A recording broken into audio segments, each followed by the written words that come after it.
Hi, Kelly Eckhold here to update you with the key events of the week.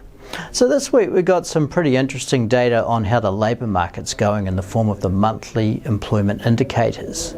These showed that jobs growth stalled in May and might have even gone backwards a little bit.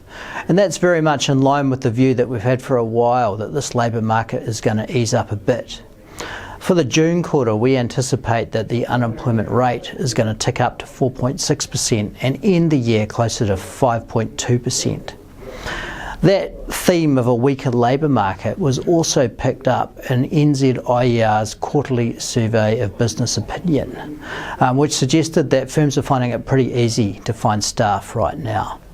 Interestingly, that survey also told us that more firms indicated that they were shedding staff in the last few months compared to those that have been gaining staff, which we haven't seen in quite some time. The QSBO also showed that economic momentum remained pretty weak in the second quarter. It looks like the second quarter GDP will be negative as opposed to that 0.2% gain that we saw in the first quarter data when it was released a few weeks ago. On the inflation side, the QSBO also had some welcome news in that pricing intentions indicators all stepped down quite nicely. They're still a bit above long-term average levels, but they're certainly in a much more comfortable place from the Reserve Bank's perspective now.